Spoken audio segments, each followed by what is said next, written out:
I'm very happy to welcome this week Marc Abrahams. So quite a different physics and astronomy departmental colloquium, because it's not really about physics and astronomy, but it is about science and popularizing science. So a little background on Marc. So he has a degree in applied mathematics from Harvard. He worked for quite some years in computing, developing optical character recognition and various other things. And then he became effectively a science journalist and popularizer of science. He's the editor of the Annals of Improbable Research and the sort of spin-off of that, which is the Ig Nobel Prize Awards.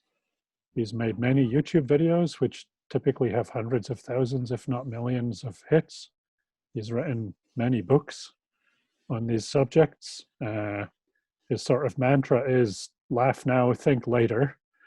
And I'm very pleased that he's been prepared to give his time and give us this presentation today. And hopefully, he was saying earlier that he's trying to get the Ig Nobel Prize ceremony this year online, and maybe we'll be helping just a little bit and giving him some practice on Zoom works for that. So very, very pleased to introduce Marc Abrahams. So Marc, take it away. It's all yours. Okay, thank you, Douglas. I'm going to show you something at the beginning, and I'll explain this in a few minutes, but you might want to cough. It's a physics object encased in plastic. The transparent part is not the important part. Anyway, I'm going to tell you a bunch of stuff about improbable research and the Ig Nobel Prizes. Improbable research is what we collect and write about. It's also the name of the magazine. And by improbable, we mean whatever you expect. We're probably going to show you something different about it. We give some prizes every year called the Ig Nobel Prizes. I'll mostly show you things and explain as I go along. Let me see if I can get things going here.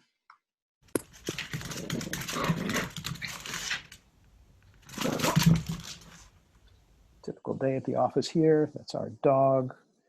No more need be said at the moment, although she might come and join us. It's rather unpredictable that way. I'm going to show you another very quick video. This is from an Ig Nobel Prize winner. In fact, it was part of the academic study that won the prize for them. Try that. There we go. Control subject, experimental subject.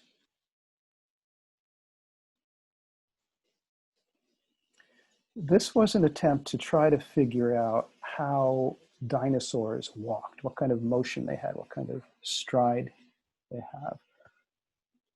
The team is from Chile, and they realized that one of the closest living relatives that seems to have similar bone structure in many ways is a lot of birds. So what they did was try to extend, by putting a stick on the butt of the chicken, the skeleton, so that it pretty much resembled a lot of dinosaurs, and that's the stride. And when they came to the Ig Nobel ceremony, we have a big ceremony at Harvard, which I'll tell you some more about, they gave a quick demonstration. Walk like a dinosaur. So now the table is more vertical and the movement happens at the hip. Thank you. Biomechanics. All right, this is our logo, which may be self-explanatory. And as Douglas mentioned, this is more or less our everything, this idea of things that make people laugh and then think. That's what the Ig Nobel Prizes are for. We give 10 prizes a year. They are for things that have this double quality, that when anybody, like if we've chosen well, when anybody first hears of these things, your first reaction is to laugh. And then there's something about it that sticks in your head and you can't stop thinking about it. You want to, for the next week or so, just tell your friends about it, argue about it maybe. That's the quality. The prizes unlike most other prizes, it's irrelevant to us for this reason, whether something is good or bad, or whether it's important or trivial. The only thing that matters about whether it's going to get an Ig Nobel Prize or not is it has that quality that almost anybody in the world, no matter what their background, when they first hear about these things, it makes them laugh and then think. We have the magazine, which has been going for a long time. These are a bunch of covers. We cover all kinds of stuff, science research and research in other stuff. You can see from this just a kind of random thing. And one issue a year is a special issue about that year's Ig Nobel Prize winners and the ceremony. The cover here is from last year's Ig Nobel ceremony, and it's the moment at which one of the winning teams is receiving their Ig Nobel Prize from a Nobel Prize winner. This is what happens every time we announce a new winner. The winners are secret until that day in September when the ceremony happens. They, in a normal year anyway, the winners mostly travel from around the world to Harvard to this ceremony. And it's when they introduce, well, when I introduce them on stage, that's the first moment that the world gets to see that this person, this team, whatever, has won the Ig Nobel Prize. And there's always a Nobel Prize winner there waiting to shake their hands and hand them their Ig Nobel Prize. As I said, we do this every year. Been doing it since 1991, and you can see some of the covers of the different years' special issues about the Ig Nobel winners. Most of these things are things that won prizes. The guy on the left with the red thing is one of the doctors who pretty much figured out why it is that woodpeckers don't get headaches. Next to him is part of the team that did a medical history survey of most of the living professional sword swallowers and published something in the British Medical Journal about that. You can kind of get a vague idea by looking at the span of things there, pictures. Now, before I get into the Ig Nobel Prizes, I want to, because there seems to be a fair amount of interest among the public of this terrible pandemic that we're dealing with, I dug up a few of the things that we've mentioned in the magazine over the years. And the magazine is full of little bits of research reports from everywhere, old, new, all sorts of stuff. And people send us stuff every day. So we get floods of this stuff as well as looking ourselves. And quite a bit of it deals with matters that now are of more interest to most people than they were, say, 5 months ago. So we had a special issue of the magazine a couple of years ago on research about sneezing, coughing, and nose blowing. And there have been a number of things about hand washing, which I'm sure you've all been getting lots of lectures about.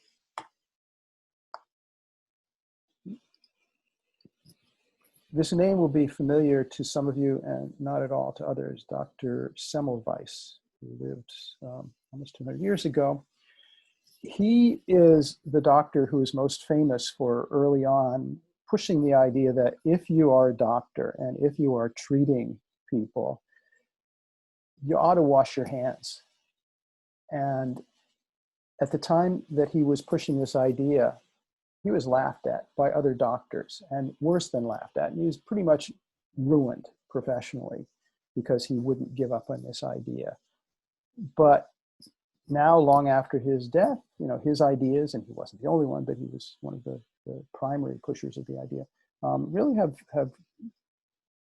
had an effect. And now it's not at all uncommon to run into a doctor who washes her hands or his hands.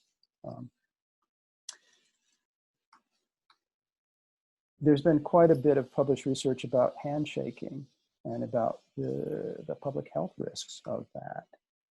This was a study about what happens during a graduation ceremony, the old-fashioned kind where people get together, and the people up on the podium shake hands with several hundred or several thousand people. What's their risk of getting transmitted hand to hand, something that they wish they didn't get? And the risk turned out to be, at least as measured here, fairly low. There's been some research about the basic thing of touching your face, which we've all been told not to do, although the real advice should be more about don't touch the wet parts of your face. This thing, you know, 26 observed medical students who touched their face. They did it a lot more than they thought they did. And quite often they were touching the parts of their face that they knew quite well they shouldn't be touching. So everybody does it. All right. Well, how bad is it if you're doing, you know, you touch something that maybe was touched by somebody who has some kind of infection, and then you rub your eye, put your finger in your mouth or whatever. What's the worst thing that could happen, aside from getting that? But what's the worst thing? Well, this may be the worst thing. This is a report from a medical journal a few years ago about rhinotelexomania, a word that's even within medicine not all that well known, but it means nose picking. So there are lots of these things if you go looking for them, on lots of medical reports on this. We've even given one Ig Nobel Prize to a team from India that did some research on it. But this one, this particular one, I think is about the worst thing, at least that I know of. It's somebody who, well, you can see from the picture the results of it. So most of the other research says it's very common to pick your nose. It's probably not a dangerous or even worrisome thing, but you can't overdo it, as this gentleman apparently has done. Coughing, there's been quite a bit of research about coughing. And I'll mention just this one here, that when you've been in a large lecture hall, or especially in a room where there's a concert going, and somebody coughs in the middle, you might, if it's not you, have wondered, you know, can this be prevented, and what's the statistical situation on this? Somebody spent a long time, Andreas Wagner, looking into this. You can go and look this up. And what Andreas Wagner seems to have shown is that it's nearly impossible to have a group of people in a room for any real length of time and not have some coughing happen. It's just, you don't pay that much attention to it. And then this, which you can read yourself, which touches on lots of things. All right, how about sneezing, nose blowing? This is a, I think, kind of beautiful study done many years ago in Japan, you know, how to blow the nose, an aerodynamic study of the nose blowing. I'm still trying to move this Zoom thing. So we, here we go.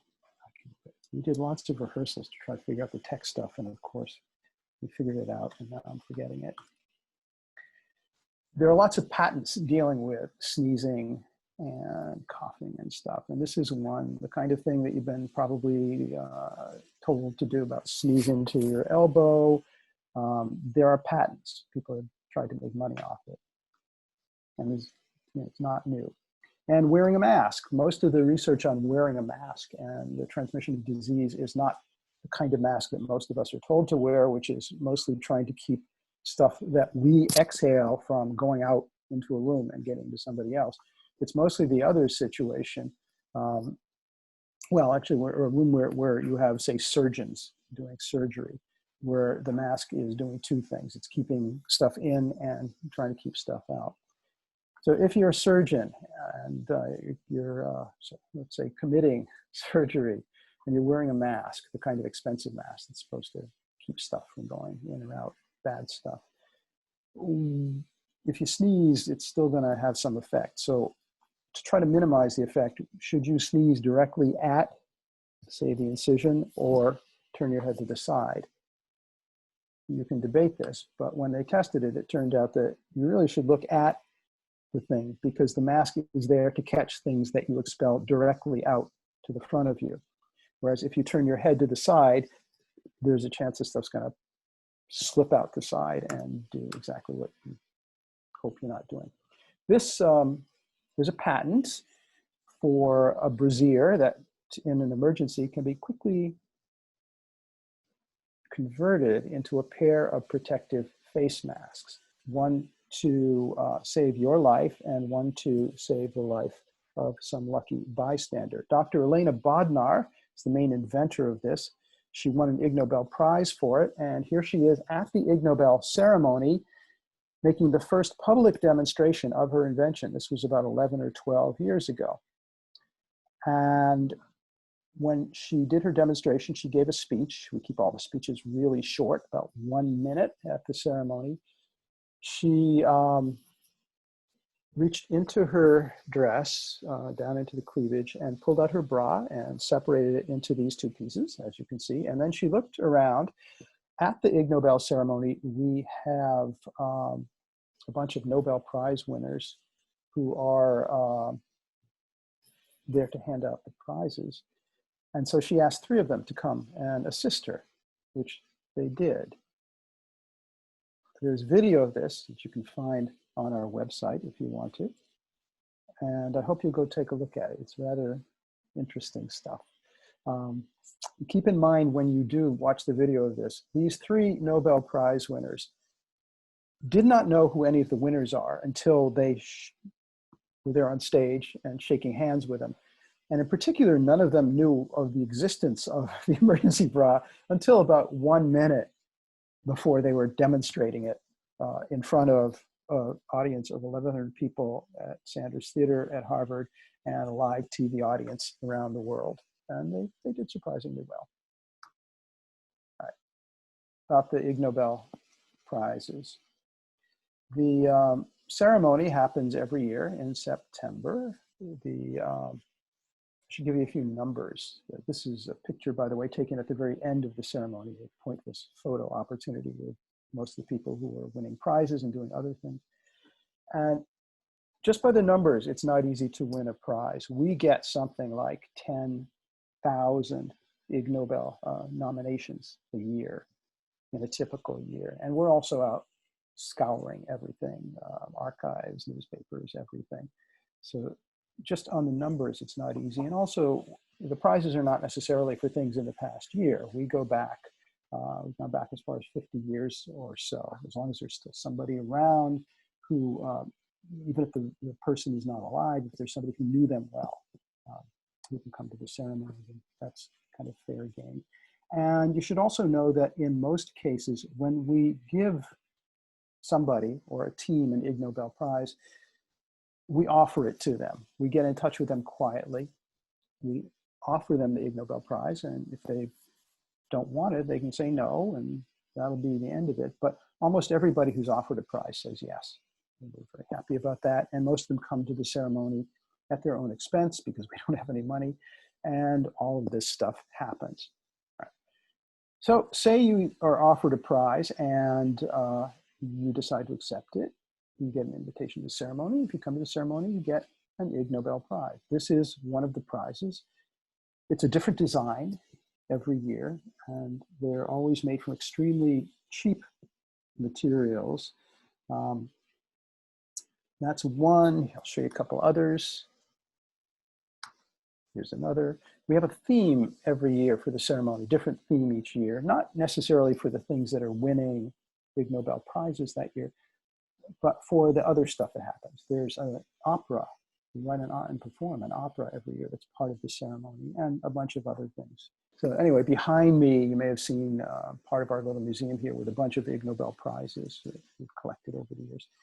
The winners, now, I mentioned that we're not able to give money to the winners because we don't have any to give, unlike many other prizes, but we figured out how to solve that problem a while ago. And now every winner, or at least every winning team, gets cash. They get a lot of cash. They get what you're seeing. They get a $10 trillion bill from Zimbabwe. And these $10 trillion bills were quite plentiful. The man responsible for creating them, Dr. Gideon Gano, was head of the National Bank in Zimbabwe. And he himself was awarded an Ig Nobel Prize in mathematics for this. At the same time that he was having the government print currency with a denomination of $10 trillion. There's also a $100 trillion bill. He was also having them print bills with a face denomination of 1 cent, which we think was sort of maybe the best public demonstration in history of the power of logarithms. But he wrote a book in which he explained to the public why he was doing these things. And he said that the reason for printing these 1 cent bills, in addition to, at the same time as printing the $100 trillion bills, is that he said when you're spending large amounts of money you still have to make change. We do keep the speeches brief, and we have a mechanism. We have many mechanisms, in fact, but our main mechanism with the winners is a cute little 8-year-old girl who is called Miss Sweetie Poo. We recruit her very carefully. Have to get a new one pretty much every year. She sits on the side of the stage, and at the beginning of the ceremony, I introduce her, and I explain that whenever Miss Sweetie Poo feels that somebody has talked long enough, she'll let them know. And what she does, if she thinks somebody has talked long enough, is she gets up and she walks all the way across the stage to where the person is standing, talking at the microphone. She looks up at that person and she says, "Please stop, I'm bored.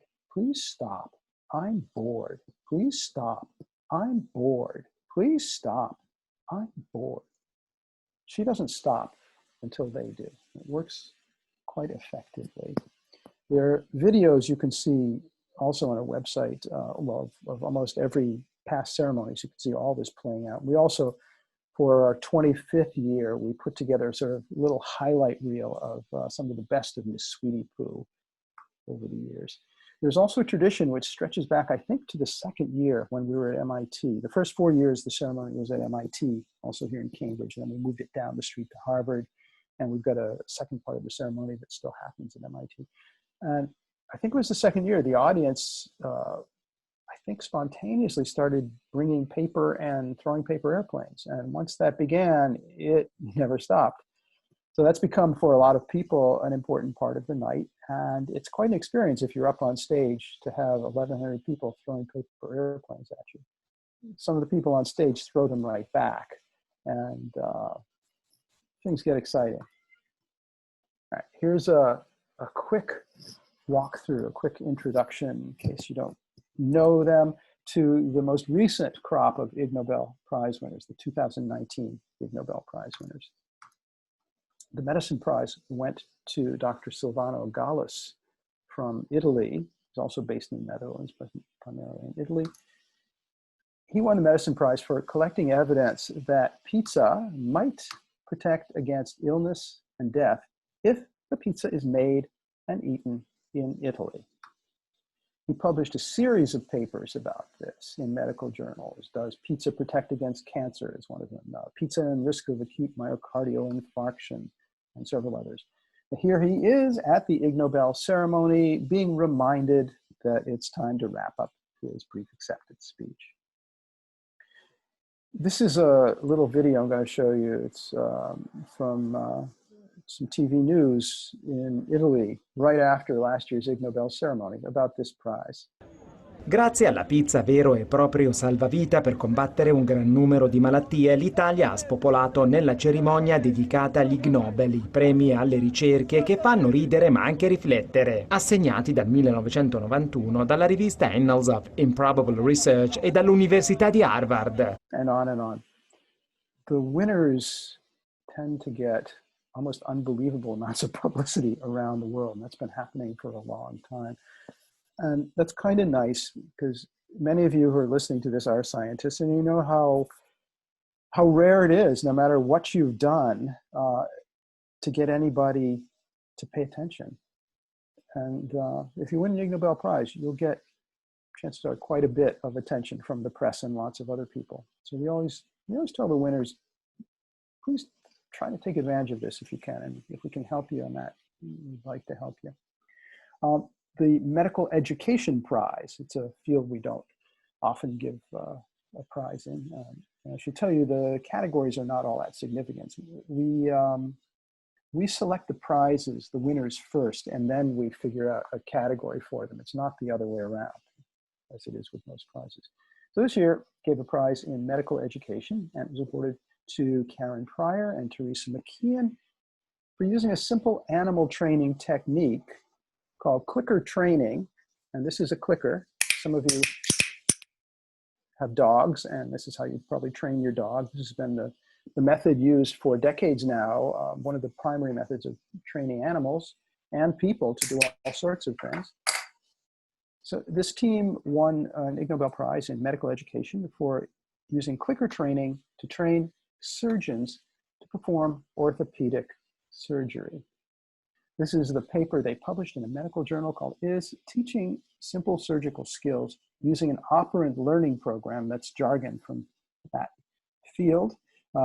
Psychology, is it more effective than teaching by demonstration? And what they say they found out is that quicker training for some of the early stages, where what they're trying to train these medical students in is not the intellectual part of it. It's you got to develop some new physical skills, because you're going to be drilling into bones, and you really need to do that well. And it's not something that you're going to do well just by thinking about it. So this quicker training method and anything else that's training physical skills, is much better than just talking and the traditional yelling at medical students. I've been told by any number of surgeons that was their memory of medical school. Basically, the teachers yell at you. Karen Pryor, who's one of the co-winners here, is one of the really gods of the training world, and especially clicker training. And I strongly urge you to go and look up her stuff. She's had a very interesting life. I mean, still has it, and working on all kinds of stuff. And here she is on the left in the blue greenish dress with her co-winner, Teresa McKeon, bursting through the sacred curtain, which is what happens when we announce a new winner. And you can see on the right, Rich Roberts, Nobel Prize winner, is about to stand up and walk over and hand them their prize. And you saw them, the magic moment, on the cover of that magazine I showed you a little while ago. And here is that magic moment again. The biology prize, the Ig Nobel Biology Prize, this year went to a large team that represent quite a number of countries, mostly in Europe, for discovering that dead magnetized cockroaches behave differently than living magnetized cockroaches. This is the paper they published. Basically, it's a physics paper. This is very much a physics investigation. We didn't call it physics. We could have, as I said, the category for a particular prize is pretty arbitrary, and many things, especially this one, you can imagine all kinds of categories this would fit in. So this is called their paper, In Vivo Biomagnetic Characterization of the American Cockroach.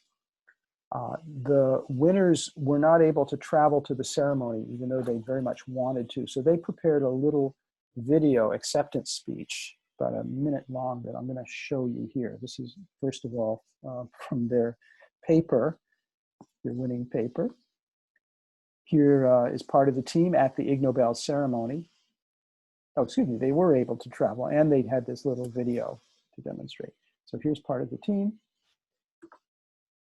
And then here's the video.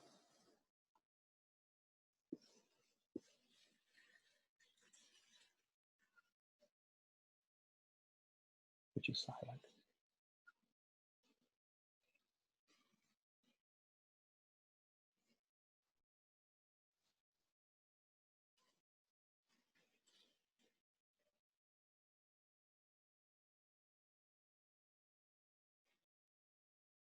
And there you are, physics at work. We gave a prize in the field of anatomy, went to 2 doctors in France who measured the scrotal temperature asymmetry in naked and clothed postmen in France. This is their paper, Thermal Asymmetry of the Human Scrotum, something that half of you may have pondered more firsthand than the other half of you. It's not the first Ig Nobel Prize on this general subject. We gave the Ig Nobel Biology Prize in, I think it was 2002, to a British doctor, Chris McManus, who had a paper that was on the front cover of Nature, where it was published. And that one was called Scrotal Asymmetry in Man and Ancient Sculpture. You might want to go look that up. But anyway, this one we gave this year, was for thermal asymmetry of the human, thermal. You know, the one 20 years ago was not thermal, it was just size. But this is thermal asymmetry of the human scrotum in French postmen. Here's some detail, and you can savor as much of that as you like. The winners were not able to travel from France for this. And so we invited a postman, in fact, he's the postman here in my neighborhood, to come in and say a few words of tribute. to these doctors, which he did. He came in holding a package you see here, and he looked at the audience and paused for a moment or two, and he said, "I bet you're wondering about my package." The chemistry prize was awarded to a team from Japan for estimating the total saliva volume produced per day on a typical day by a typical 5-year-old child. This paper was published about long ago, 1995, and its title is Estimation of the Total Saliva Volume Produced per Day in 5-year-old Children. This is some of the research being done, and that doctor came to the Ig Nobel ceremony this year and brought with him several of his sons who were research subjects at the time. So here they are carrying on further research, sort of, on stage, reenacting sort of what they did many years ago. The engineering prize went to Iman Farahbash, who's a mechanical engineering professor in Iran, who won the Ig Nobel Prize for inventing a diaper changing machine for use on human infants. He's got a patent for it, which you can look up and download pretty easily. All of these things, by the way, if you go to our website, we've got the details and links. Our website's improbable.com. And do savor the details on these. I'm giving you just the very, very short version of things. Often the details are even better, but they're lengthier. He is serious about getting this into production. He's now looking for commercial partners to develop this, manufacture and market it. And he produced this little 60-second silent video, promotional video, which shows how it works. So just let the video walk you through. It's that same thing you saw in the patent. So that's the machine. You can sort of down at it here. And here's the infant with the presumably dirty diaper being placed into the device. Close up of that. You might try to imagine what life would have been like for you if you were that child. And if you have an infant, or more than one infant, who produces dirty diapers, as most of them do, you might contemplate the question, if this device were on the market now, would you buy one? And also, if you think you want to get involved with the inventor, he is looking for collaborators on the business end of things. And get in touch with me. I'd be happy to put you in touch with him. You make him a very happy person if you turn out to collaborate well with him. So that's that. The economics prize this year went to a team based mostly in the Netherlands for testing which country's paper money is best at transmitting dangerous bacteria. This turned out to be fairly timely, by coincidence. So this is their paper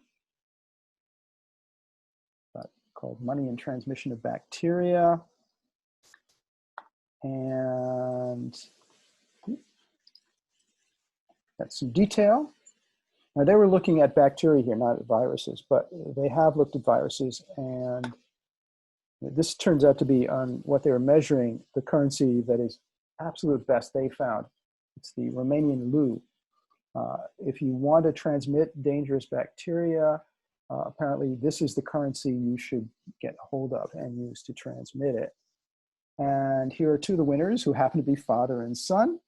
And they have been in, I just was told yesterday by a colleague in Europe that they are now in quite a bit of demand from news media to comment on the situation of money and transmission of the COVID-19 virus, which they've since looked at. The Ig Nobel Peace Prize, which many people consider to be the most prestigious of the Ig Nobel Prizes, went to a large international team, and they were honored for trying to measure the pleasurability of scratching an itch. Before I move on, I want to get you thinking about one thing, which is, as physicists, which most of you are, you're probably involved more percentage of your time than you wish in measuring things and figuring out how to measure things well with precision and accuracy. It's better than people have been able to. If you're going to measure the pleasurability of scratching an itch, how would you go about doing that? Well, that's what they tried to do. They published this paper called The Pleasurability of Scratching an Itch, Psychophysical and Topographical Assessment. The Psychology Prize, we gave a prize in psychology this year, went to Fritz Strack in Germany for discovering that holding a pen in one's mouth makes one smile, which makes one happier, and for then discovering that it does not. He published this paper with colleagues a number of years ago, and then afterward thought about it more and more and looked at it more and more and decided that he may have been wrong. And so he published this later paper and won an Ig Nobel Prize for having done both. This gets at the heart of the thing that you have heard discussed quite a bit the last couple of years about the reproducibility crisis. And in fact, this series of papers has figured heavily into a lot of the discussions on that. Here's one of the people on stage at the Ig Nobel Prize ceremony doing a little demonstration.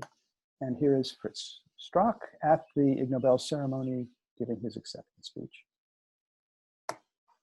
The final prize we gave this year was in the category of physics.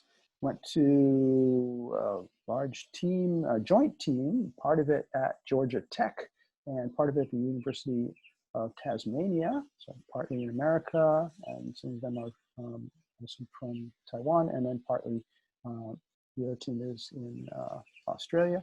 They were honored for studying how and why wombats make cube-shaped poo.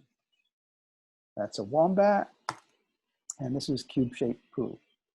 This is cube-shaped poo in a cube.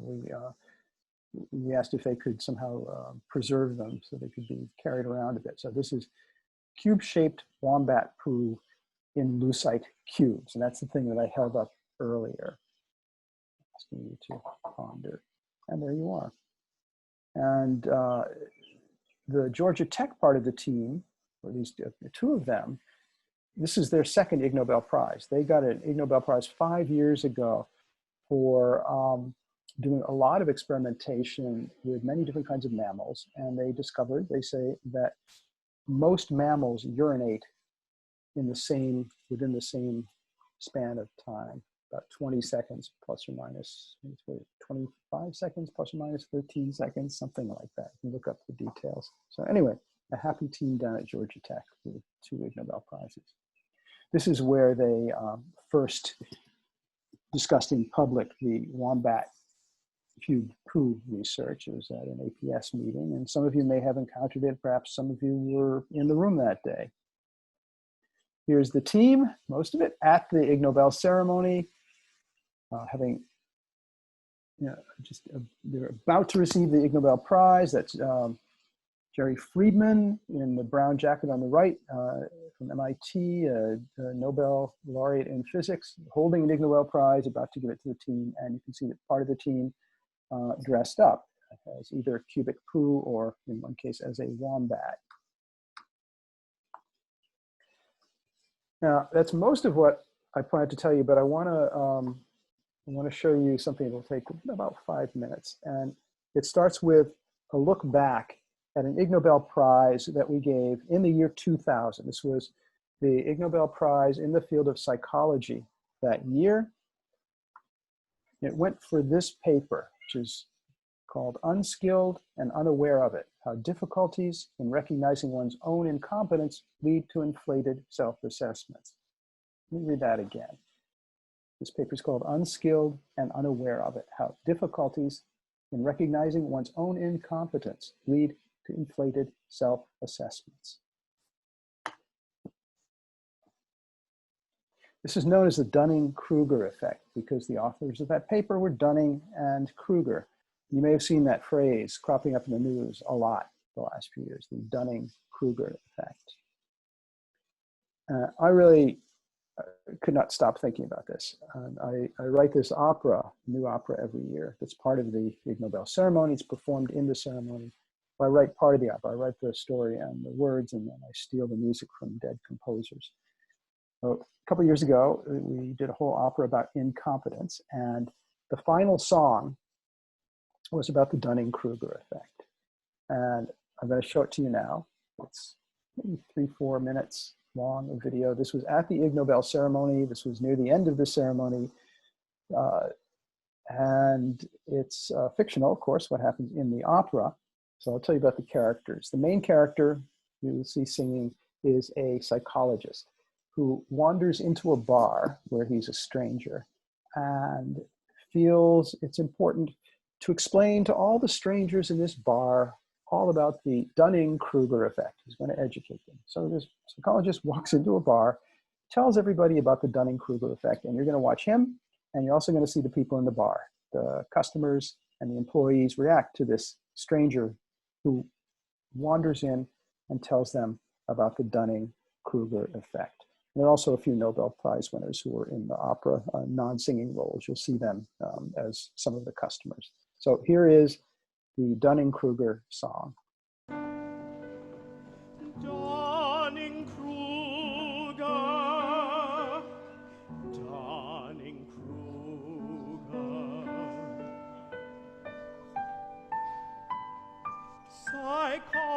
Psychologists have shown that people unskilled at something somehow do not know their own incompetence. No, incompetence. Some people's own incompetence somehow gives them a stupid sense that anything they do is first rate. They think it's great.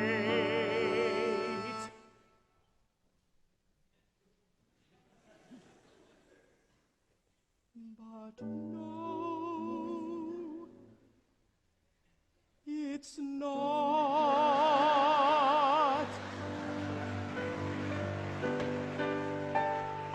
The research clearly shows such people's perceptions as a distraction.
So that's the Dunning-Kruger song.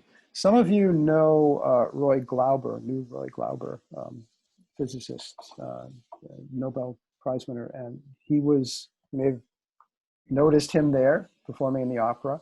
He was part of the Ig Nobel ceremony for 20 years or so. Started out sweeping paper airplanes back before he won his prize and continued. And I think this was the final year that Roy was in the Ig Nobel ceremony. This was just 2 or 3 years ago. Roy's tradition of sweeping paper airplanes has been carried on by one of his younger colleagues at Harvard. So this year's Ig Nobel ceremony is coming up in September. It'll be the 30th first annual Ig Nobel Prize ceremony. And it's going to be a little different than the others because of the pandemic. We're not going to have our usual large gathering in Sanders Theater at Harvard. In fact, we're having no gathering on that day at all. And the way we're going to do it instead is prepare many of the pieces in advance, and it's going to all be on webcast. Webcasting part is not new. We have been webcasting the ceremony every year since 1995. And we later learned that we were one of the inventors, apparently, of webcasting that year, 1995. But the whole ceremony has to be organized very differently. Winners can't travel here. Nobel laureates, can't travel here, except the ones who are here. But we're not asking anybody to travel this year. So it's a good chance for us to rethink all the pieces, which we are doing very intensively. The new opera is written.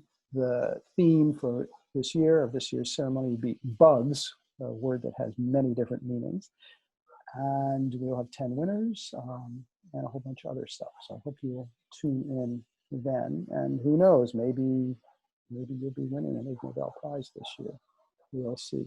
Also want to say, if you know of somebody or team that deserves an Ig Nobel Prize, somebody who's done something that would make anybody, anywhere, laugh and then think, let us know. This is how we learn about most of the things, most of the people who win Ig Nobel Prizes, is somebody somewhere knows about it and told us.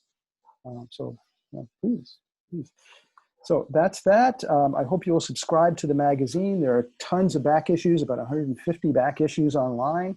They're really inexpensive, about $5 a piece, and they are completely full of little bits of research with citations, so you can get the original things and find them easily, of all kinds of stuff, pretty much any kind of subject you can imagine. And all of them, we hope, if we've done a good job, each and every piece of it has that quality that makes people laugh and then think. So I hope you do that. We have a webcast and stuff. We have a podcast a couple of weeks now, if you go, and tons of stuff on the website. So that's the stuff I brought to show you, with one exception. This is just an old paper that I keep running across, and I thought you might want to see it. It's not related to anything at all that I've talked about here. It's just an interesting paper. It's from a veterinary research journal. I think maybe not, it was from proceedings of a meeting, in fact. And it's a paper, as you can see, called Monitoring Electroejaculation in the Rhinoceros with Ultrasonography. Monitoring electroejaculation in the rhinoceros with ultrasonography. Now, the title of this is significant. It's eye-catching, but I think the title may not be the most significant thing about this. See, what we think is the most significant thing about this paper. Look at the first sentence. The first sentence of this is how this paper begins: electroejaculation is difficult to perform on the rhinoceros. We recommend that the next time you write a paper or a report of any kind, if you want people to pay attention at the beginning, begin with this sentence. So that's the stuff I brought to show you. I'm going to stop sharing this screen, and I can figure out how. And if you have any questions or whatever,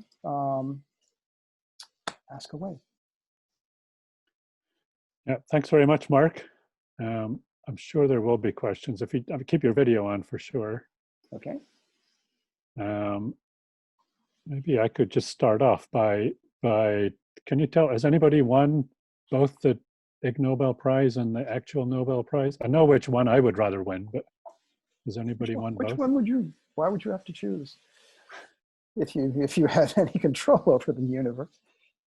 Yeah, there's one winner who is a physicist, Andre Geim, who in the year 2000, together with Michael Berry, who many of you know, Berry phase and many other things, they won the Ig Nobel Prize in physics because they used magnets to levitate a frog, and also explain why that is possible.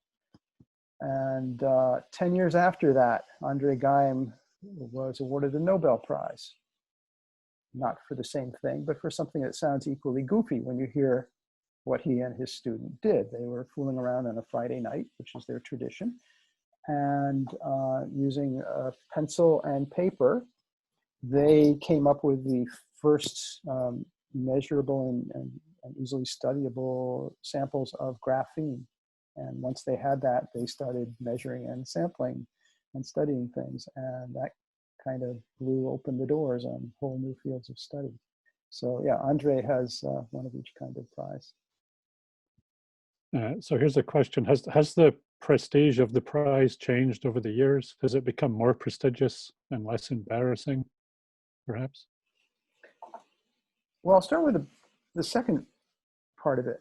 You know, to us, there's nothing embarrassing about this necessarily. The fact that somebody's done something that makes people in general laugh and then think, that could be terrible or it could be absolutely wonderful. You know, when each of you gives a talk, I almost guarantee at some point in your talk, you are hoping very much to make people laugh at something you say and make them think. That's probably part of the reason you're trying to make them laugh. So there's nothing wrong with that by itself.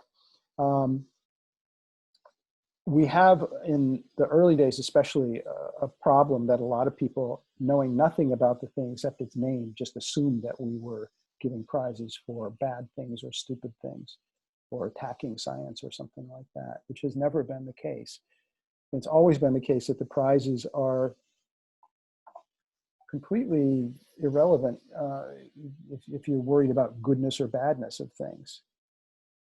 So, you know, how the world reacts, that's changed quite a bit over the years. You know, there were, as I said, it was a problem for us for the early days where people sometimes would assume it was bad. And that was part of the reason that we had a lot of famous scientists involved in the ceremony right from the very first year, was figuring that if people see that these folks are part of this, well, they're not going to be part of something that's, you know, trying to screw people and attack science.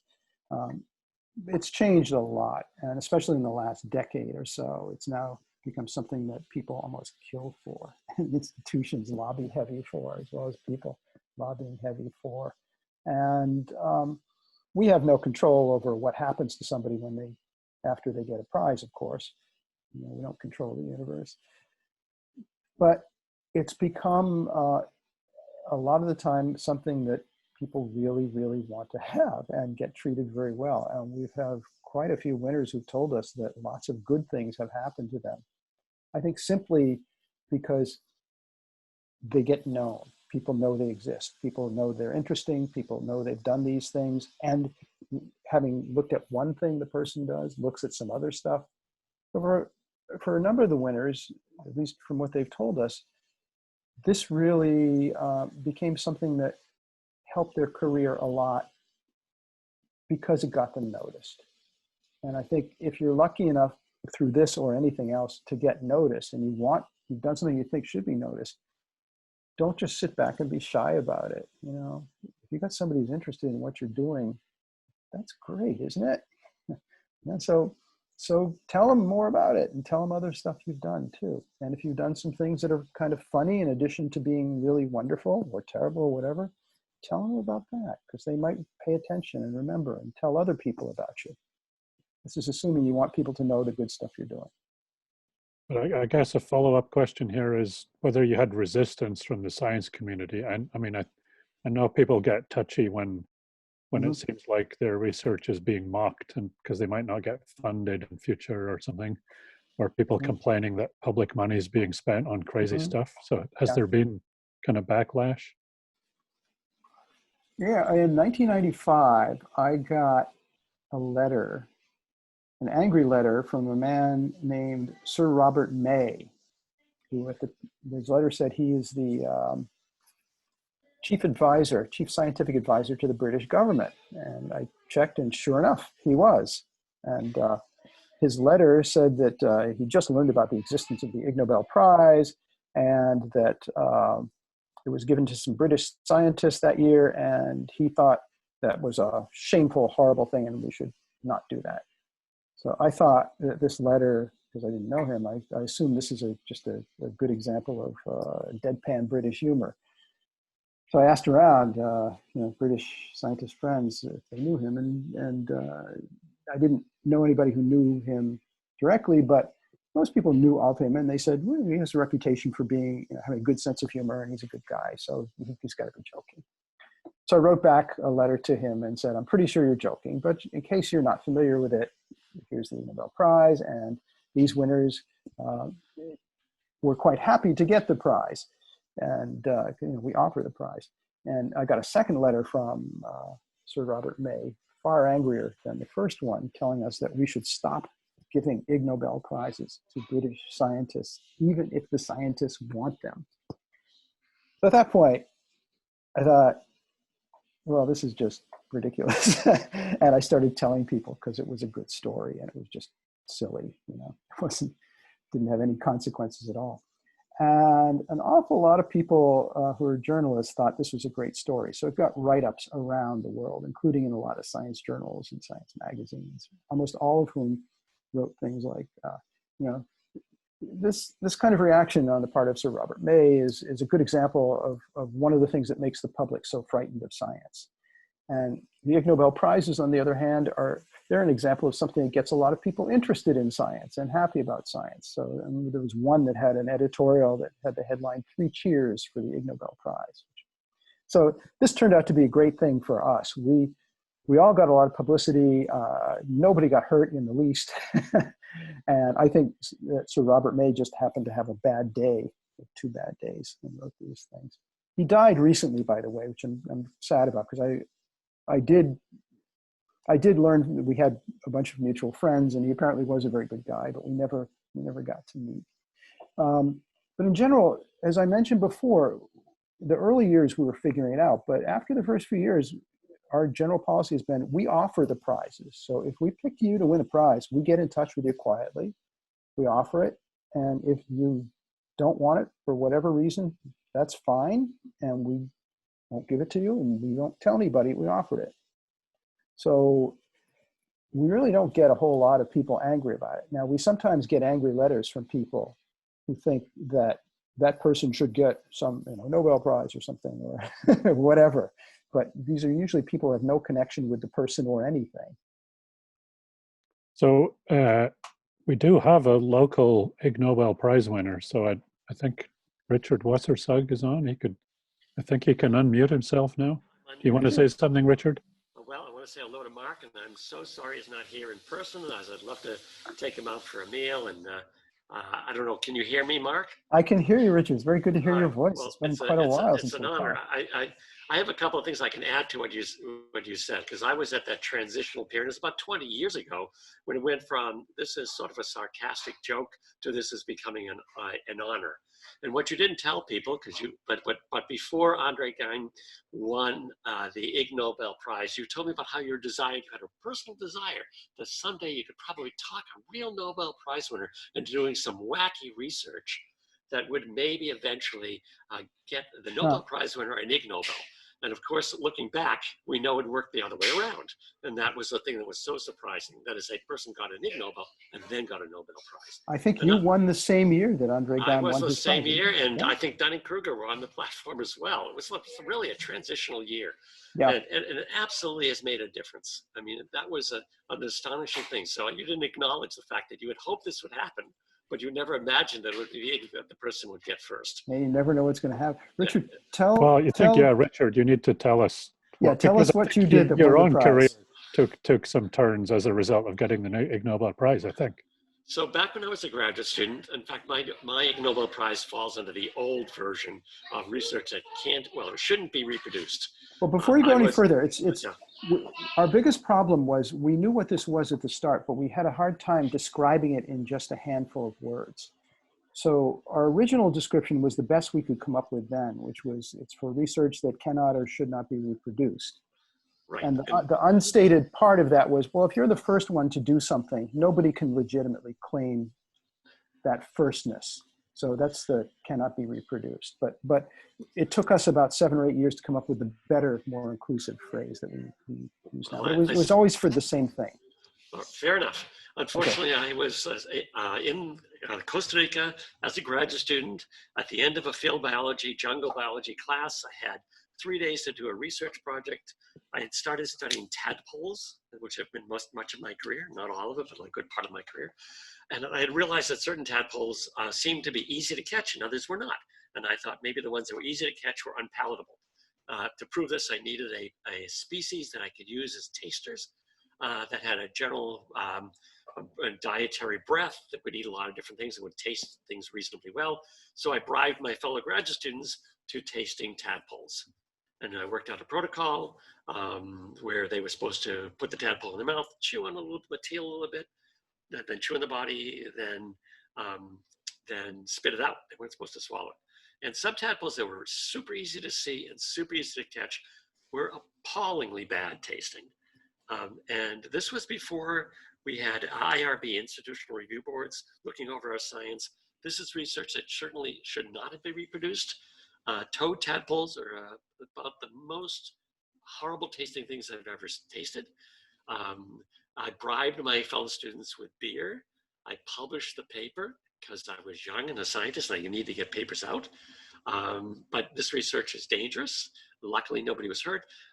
I think one of the more interesting lines is that 2 of the people in the class back then smoked cigarettes. They were not bothered by how horrible the tadpoles tasted, the toad tadpoles. So there's a moral there. And that got me an Ig Nobel Prize. But more than that, it got me to meet Dunning-Kruger, learn of the Dunning-Kruger effect early on. It got me to meet Andre Gein and to meet Marc. They are fun. The whole ceremonies are fun. And it is true, I now have people who don't make fun of me because I have one of these awards. They're impressed. And also, Marc, I want to say one other thing, and that is that what's happened over the years is that other people who have won the awards contact you. And you find that they have enthusiasm for doing work on anything. And I think that that curiosity to look at anything, rhinoceros ejaculation, cubic wombat poo. It's astonishing the things that people get interested in, and I think your prizes inspire curiosity, and that's the most important part. I want to mention that the tadpole thing, the question underneath what you were doing is a very old and deep question in biology. It's, as I understand it, it's that if you go, especially in a tropical area where you look in a stream and they're using lots and lots of different kinds of different variations of whatever it is, tadpoles or whatever. Some of them, they're hard to see because they blend in with the surroundings. But some of them, they look like artwork that's supposed to catch your eye. You're going to notice it, and probably most of the animals that like to eat them, since the vision systems are not so different, are also going to notice them. So the old biology question was, if some of these things are so eye-catching that you couldn't possibly miss them, how do they exist? Why didn't they go extinct? Because why didn't they get eaten generations ago? Because the things that eat them could see them most easily. And there was an old guess when people were trying to answer this question that, well, maybe the ones that look the most unmissable, maybe those are the ones that are poisonous, or if they're not poisonous, maybe they taste so bad that they get spit out. And so the other animals learn that. And it turned out that, as far as I know, this experiment you did with the tadpoles was the first pretty good test of that idea, right? For tadpoles, but a version of it goes all the way back to Charles Darwin when he was collecting beetles, the ones that were easy to see, easy to catch, and he was collecting them real fast. He put one in his mouth just to hold it in place and learned very quickly that it was easy to see and easy to catch in nature. It probably tastes really bad. Wow. And what comes to mind is that line from Ray Charles' song "See the Gal with the Red Dress On."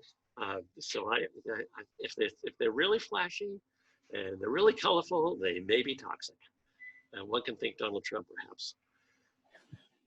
Anyway. So it's really great to talk with you, Richard. Let's catch up again soon. And I want to mention everybody else. Richard has published a large number of papers with a lot of collaborators on all kinds of questions. Many of them have that same quality that they'll strike you as pretty bizarre because there's no reason for you to think about the question. And yet when you look at them, they're often getting into these really deep, simple questions, and in a way that's very interesting and amusing. So am I supposed to comment on that? Am I supposed to? Okay, no. I won't. No. I'm just informing everybody else. Thank you.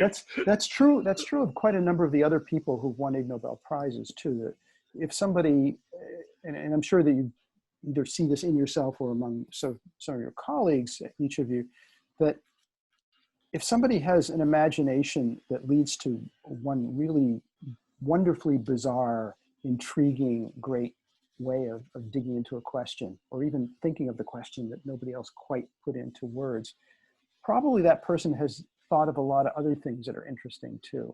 So with the Ig Nobel Prize winners, it's always fun to go and look at what else they've done before and since. Often it's just amazing stuff, often not apparently at all connected with what won them the prize either.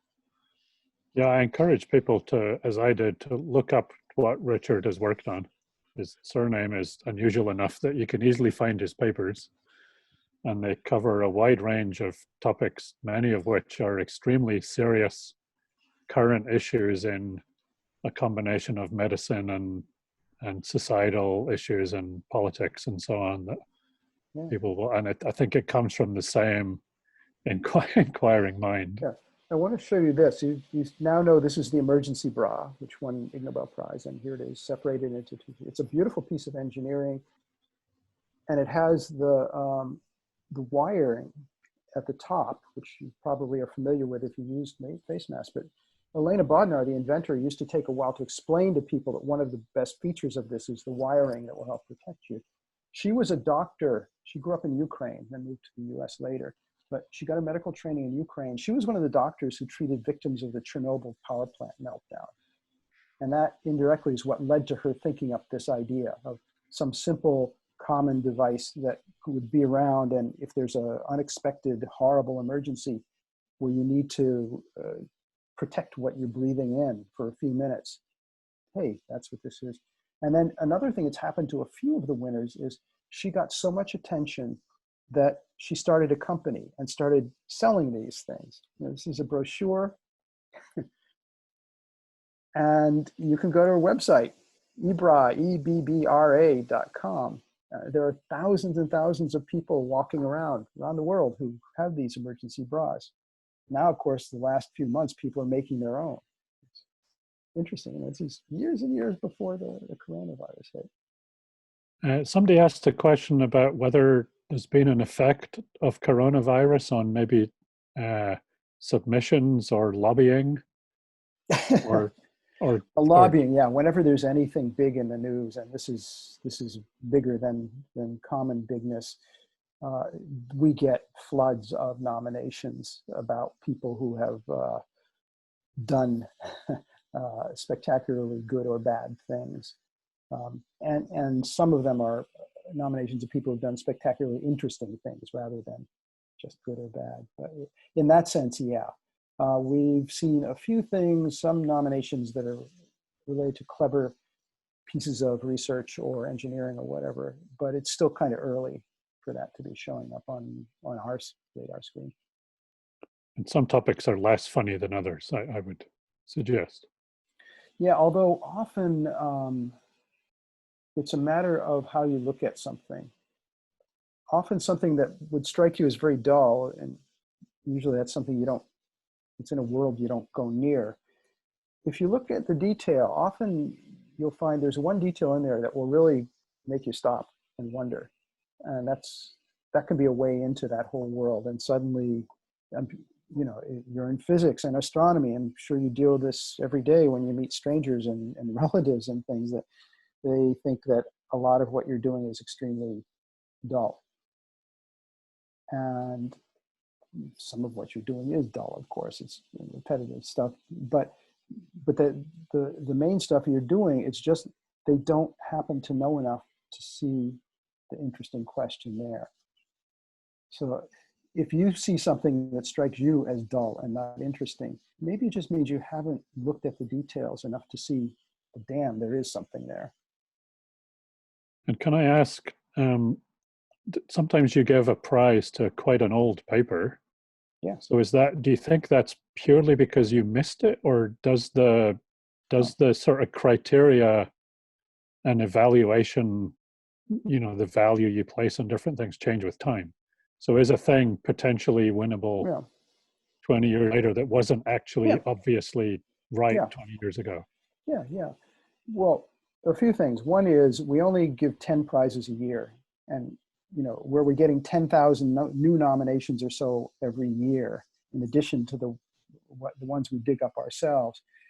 It's a tiny, tiny, tiny fraction of all the possible winners that will ever get chosen. And there's a lot of randomness into which things actually get chosen, because so many are truly deserving. We don't care if it's recent or not. We really don't. That's just not at all relevant to whether it's going to get a prize or not.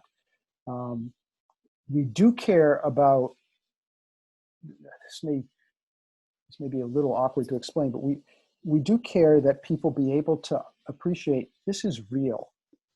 The people who did this, they're real people, and they really did this. And they weren't just telling a joke or something. In fact, they may not even have seen it as funny. Maybe nobody did.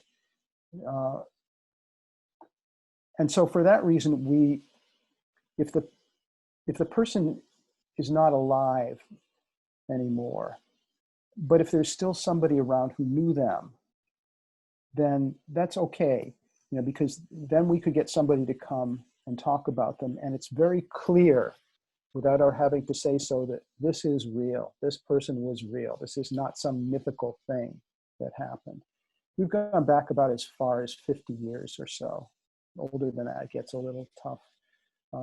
One of the oldest ones was the prize we gave to the people who probably are responsible for giving Murphy's Law its name. One of whom was Murphy, Edward Murphy. That turned out to be tied to one specific incident that happened at Edwards Air Force Base in California. It had a different name, right after World War II, when they were testing a bunch of stuff to try to see what's the largest force a human being can endure before they die. Because they were looking at aircraft crashes and things like that. They had a railroad track in the desert with a rocket sled mounted on it, and they would have somebody ride that. And it was when it decelerated at the end, at the end of the track, there'd be a pool of water the thing went into. So it would decelerate really hard. And you may have seen films of the face of the person riding the sled, John Stapp, who's the medical officer, who was one of the co-winners of this. Anyway, it's a long, complicated, beautiful story that heads off in a million different directions if you look up the history of Murphy's Law. Just go to our website and look up that prize if you want. And there have been others too, many of which involve physics. A lot of the things that have won prizes involve physics one way or another, which is quite surprising often to people who have no background in physics or math, that a lot of things that they wonder about, it just doesn't occur to them. There's some physics involved in this thing. Well, we know that physics is everything, so that's almost. And Murphy's Law is not an example of Stigler's Law then. Stigler's Law is the law that says that laws are never named after the person who invented them. And Stigler's Law being a case in point, of course. There are people who claim Murphy's Law should not have been named after Murphy. And in fact, one of the three co-winners, who was the head of the project at that time, devoted the rest of his life to, he hated Murphy, and he devoted the rest of his life, decades, to trying to convince the world that Murphy gets too much credit for Murphy's Law. So, so there was you were almost in this territory there. Somebody asking if anybody's won a Darwin Award as well as an Ig Nobel Prize. Maybe Richard was close with his poisonous tadpole. Not that I'm aware of. With that, I think we should call it a day. We're already well past the hour. Great. Lots of very good questions here. Great. I think we should all thank Mark in whatever way we can think of, but particularly, I suppose, buying his books and subscribing to his magazine. And we should join you at the virtual award ceremony, which is September the. Did you give a date? September 17th. And 17th. Thank you, Douglas, for inviting me. And Riley, who did a lot of the tech setup. Thank you for making stuff work, even though I screwed it up a little bit. It wasn't your fault. It was mine. If you go to our website, there's all kinds of stuff there. Almost every day, there's new stuff in the blog. The podcast, we do 1 or 2 a week, digging into the kinds of things that we were talking today, not generally things that have won prizes, but there are a million things that are just as good. And on September 17th, tune into the webcast. It's 6 p.m. East Coast time, so that'll be, 3 p.m. in Vancouver. Yeah. And you'll see the new winners. And go to the website and if check out the magazine. There's a lot of stuff there. And let me make my usual plea. If you run across something in physics or anything else that makes you laugh and think, do what you usually do. Show it to your 3 best friends. And then if you want other people to know about it, just send it to us and we might write about it. And we'll thank you also. So thank you all. Great. Thank you. Okay. Good night, all.